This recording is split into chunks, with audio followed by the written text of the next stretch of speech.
কি ইণ্টাৰভিউত গোটেই BA পাছ PU পাছ এনেকুৱা ধৰণৰ মানুহে বেছি ময়ে মেট্ৰিকৰ মানুহ গতিকে মই ছাৰক গৈ ক'লো মই নিদিম আৰু মই কিয় দিম কাৰণ বাকী গ্ৰেজুৱেট ল'ৰাই 3 জনে দিব ওলাইছে মই জানো আপুনি দিয়কচোন আগতে মই দিলোঁ তেওঁ ক'লে আপুনিয়ে পাব বুলি কেনে কয় হেণ্ড ৰাইটিঙৰ কাৰণে পাব আপোনাৰ হাতৰ আখৰ এটা বঢ়িয়া আমাৰ বাহিৰৰ লগত চিঠি আদান প্ৰদান কৰিব লাগিবতো হ'ব আপুনি পাই যাব মই পাই গ'লোঁ মই তাত থাকিলোঁ অতি আচৰিত কথা যে সেইবাৰে মই তেওঁক কৈ পেলালোঁ ছাৰ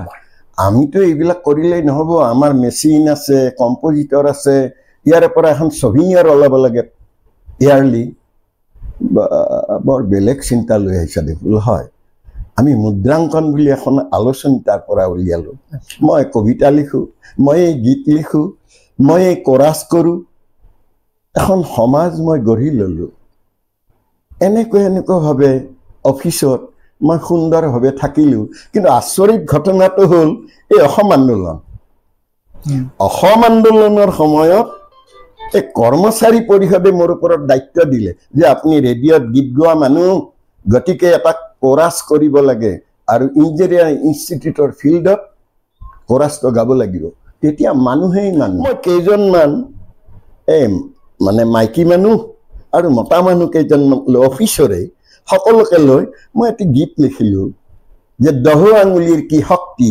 হেতেলি এৰি দেখুৱাই দে নতুন পুৰুষ গোষ্ঠী কাঢ়ি ল শাসনৰ গাড়ী ভঁৰালৰ চাবি ল ওফৰাই দি স্তম্ভিত কৰি দে ঐক্যৰ সাঁকো গঢ়ি এনেকুৱা ধৰণে যেতিয়া কৰিলোঁ কোৰাছ বঢ়িয়া হ'ল বাহ পালোঁ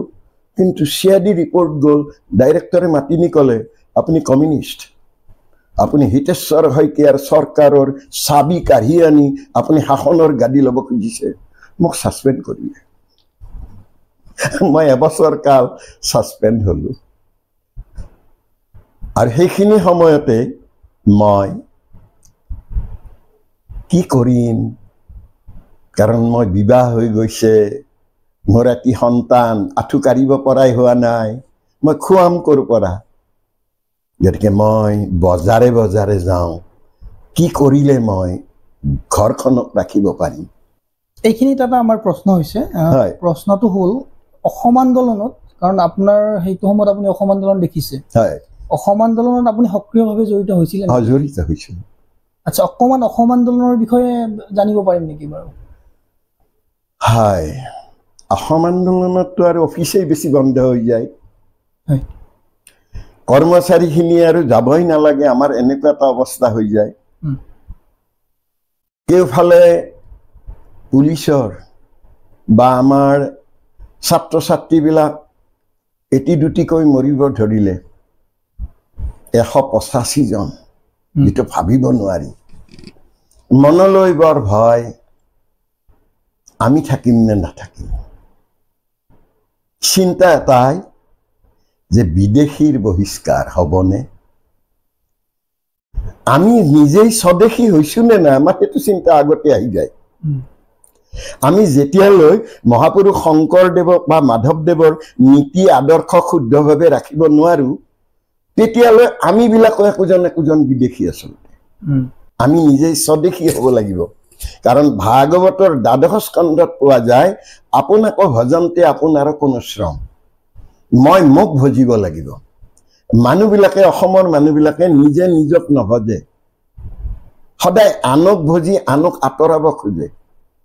গতিকে এই এটা বৃহৎ কৰ্ম আমি যদিও সাঙৰ খাই পৰিলোঁ আমিবিলাকে কিন্তু আগবাঢ়িব নোৱাৰিলোঁ কাৰণ ইয়াৰ মাজত ভাঙনমুখী চিন্তা কিছুমান সোমাই পৰিল সমাজৰ মাজতো দিন যিমানেই বেছি হৈ গ'ল মানুহৰ মনত ভয় সোমাই গ'ল আৰু ছাত্ৰ সন্থাৰ মাজতো দুটা ভাগ হোৱা যেন ভিতৰি হৈ গ'ল গতিকে এটা সময়ত দেখা গ'ল যে সঁচাকৈয়ে স্বাক্ষৰ হ'ল প্ৰফুল্ল মহন্ত ভৃগু ফুকন ইত্যাদিৰ মাজেৰে দিল্লীত স্বাক্ষৰিত হ'ল যদিও ফটকা ফুটালে যদিও কিছুমানে সন্দেহ কৰিলে আৰু সেই সন্দেহটোৱে সঁচাকৈ আজিও যেন ৰৈ গ'ল আমি যেন প্ৰকৃত সত্যৰ বাটটো আমি নাপালোঁ আমাক যেন কোনোবাই ঠগিলে কাৰণ অসমীয়া মানুহবিলাক সঁচাকৈ বৰ সহজ আৰু সৰল আমি এইবিলাক ভাৱটো আমি নললোঁ বৰ ভাল হ'ল যে আমাৰ ছাত্ৰ সন্থাৰ পৰা যোৱা ল'ৰাই এদিন আমাৰ মুখ্যমন্ত্ৰী হ'ল আমাৰ ল'ৰাবিলাকেৰে এই হ'ল কিন্তু আমি আগ নাবাঢ়িলোঁ কিন্তু তেওঁলোকে সেই সময়ৰ যিসকলে আগভাগ লৈ পেলাই আগবাঢ়িলে সেই সময়ৰ ছাত্ৰ সমাজ আগবাঢ়ি পেলাই আপোনাৰ চৰকাৰ গঠন কৰিলে শাসনৰ বাগজৰী হাতত ল'লে তো তেওঁলোকে সমাজখনক মানে কিবা এটা পিনৰ পৰা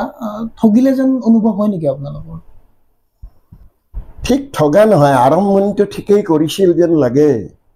কিন্তু পূৰ্ণতাৰ অভাৱ আমি পিছত অনুভৱ কৰোঁ যে তেওঁলোকতো ইমান নহয় সেইকাৰণে দ্বিতীয়বাৰৰ কাৰণে তেওঁলোকে খুজিছিল যে আমাৰ ভুল হৈ গ'ল এইবাৰ আমি কিন্তু নাই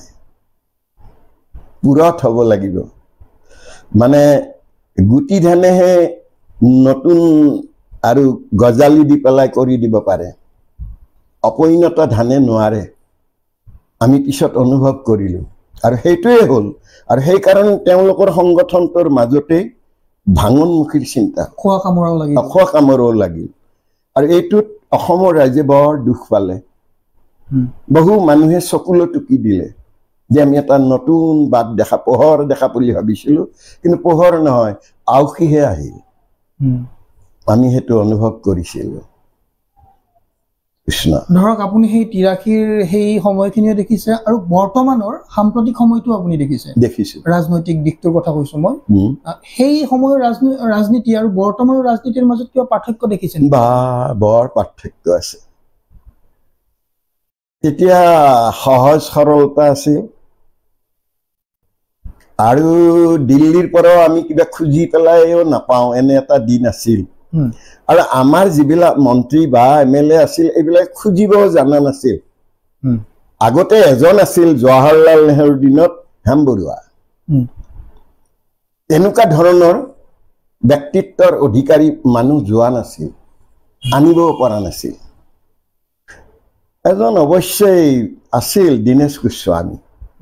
কিন্তু কাল বৰ ভয়াৱহ